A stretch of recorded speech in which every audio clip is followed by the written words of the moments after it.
மஞ்சள். பொதுவா நல்ல காரியங்கள் ஸ்டார்ட் பண்றதுக்கு முன்னாடி இந்த மஞ்சள் எடுத்து வச்சுதான் ஸ்டார்ட் பண்ணுவாங்க. நம்ம வீட்டுல கூட நம்ம அம்மா, அக்கா, தங்கைகள் நமக்காக நாம நல்லா இருக்கணும்ன்றதுக்காக மஞ்சள் புடவை கட்டிக்கிட்டு தான் வேண்டிக்குவாங்க. அப்படி அந்த மஞ்சள்னாலே ஒரு தனி வைப்பு தாங்க. நம்ம கொடியில கூட அந்த வைப்ரண்டான, அந்த எனர்ஜெட்டிக்கான அந்த மஞ்சள் இருக்குமே, அந்த மாதிரி மங்களகரமான மஞ்சள் விளையிற பூமி தான் இந்த ஈரோடு பூமி. இங்க வந்து மஞ்சளை பத்தி பேசாம வேற எங்க போய் பேசுறது? அது மட்டும் இல்ல,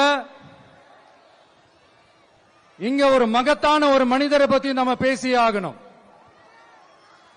இந்த ஈரோடு மண் விவசாயத்துக்கும் பேர் போன மண். இங்க நடக்கிற அந்த விவசாயத்துக்கு மிக முக்கியமான ஒரு கவசமா இருக்கிறது என்ன தெரியுமா? காலிங்கராயன் அணை, காலிங்கராயன் கால்வாய். காலிங்கராயன் அணை கட்டினதுலயும் கால்வாய் வெட்டினதுலயும் உயிரான உணர்வு பூர்வமான நிறைய விஷயங்கள் இருக்குது.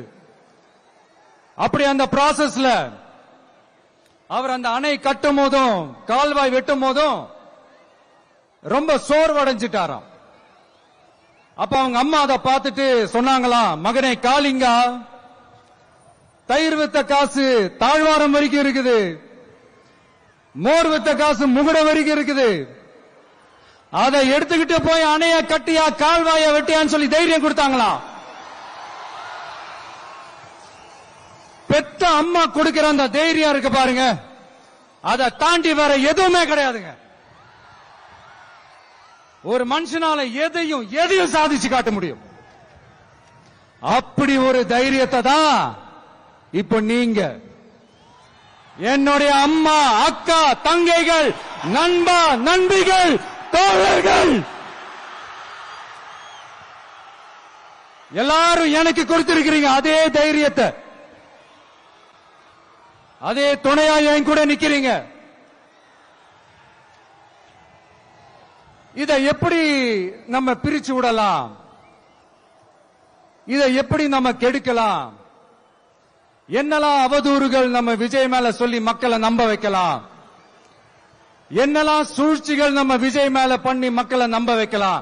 இப்படி சூழ்ச்சிகளை மட்டுமே நம்பி குழப்ப நடத்துற சில சூழ்ச்சிக்கார கூட்டங்கள் இதை தொடர்ந்து செஞ்சுக்கிட்டு தான் இருக்கு.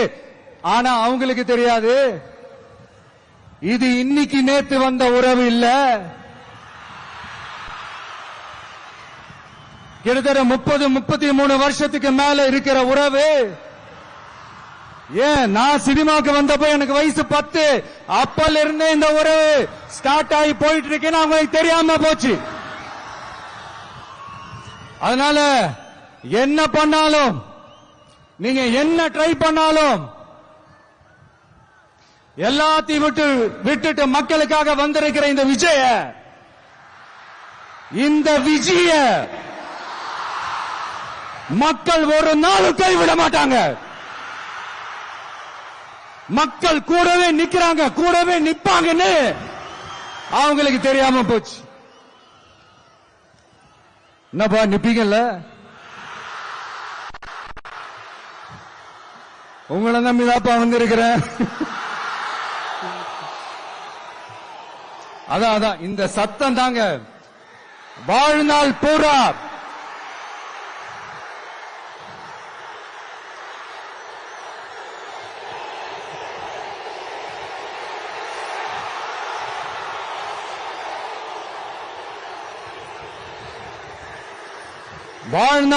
உங்களுக்கு நன்றியோடவே இருப்பேன்.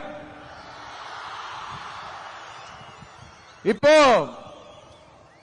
நம்ம காளிங்கராயன் அவர்கள் அணையை கட்டுறதுக்காக பவானிக்கு போய் பார்க்கும்போது ஒரு இடத்துல ஒரு பாம்பு வந்து உட்கார்ந்துச்சான், படுத்துச்சான். அது படுத்த இடத்துல தான் அவர் அணையை கட்ட ஸ்டார்ட் பண்ணாராம். அப்புறம் அந்த பாம்பு வளைஞ்சி நெளிஞ்சி போற இடத்துல எல்லாம் கால்வாயை வெட்டினார்னு சொல்லி சில வாய்மொழி கதைகள்லாம் சொன்னாங்க. தண்ணியை சேமிச்சு வச்சு குடிக்கிறதுக்கும் விவசாயத்துக்கும். தம்பி கீழே இறங்கு, தம்பி கீழே இறங்குப்பா, பிளீஸ் கீழே இறங்குப்பா.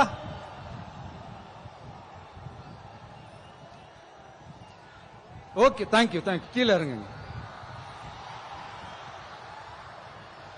கீழே இறங்குப்பா. நீ இறங்கினாதான் முத்தம் கொடுப்பேன்.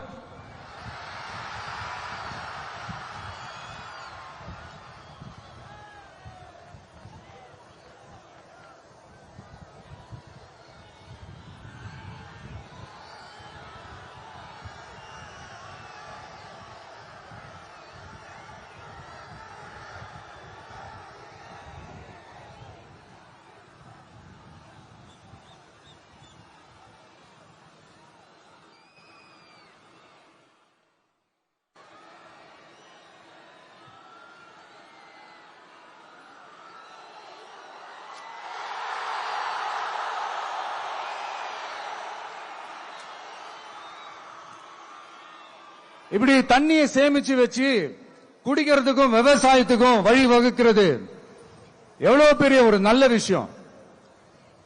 சோ இந்த மாதிரி நல்ல விஷயங்கள்லாம் செஞ்சிட்டு கதைகள் சொன்னா பரவாயில்ல, எதுவுமே செய்யாம கதைகளை மட்டும் அடிச்சு விடுறது எப்படி? அத்திக்கடவு அவிநாசி திட்டத்தை இன்னும் விரிவுபடுத்தினா அந்த 3 மாவட்டத்தில் இருக்கிற லட்சக்கணக்கான மக்களுக்கு எவ்வளவு பிரயோஜனமா இருக்கும். எத்தனையோ லட்சம் ஏக்கர் நிலங்கள்ல விவசாயம் நடத்தினா எவ்வளவு பிரயோஜனமா இருக்கும். ஏன் அதெல்லாம் பண்ண மாட்டேன்றீங்க? வள்ளுவர் கோட்டத்துக்கு காட்டுற அக்கறைய இங்க மக்கள் வாழ்வாதாரத்தில் கொஞ்சம் காட்டலாம்ல, ஏன் காட்ட மாட்டேன்றீங்க? இங்க என்ன கவர்மெண்ட் நடத்துறாங்களா இல்ல கண்காட்சி நடத்துறாங்களா?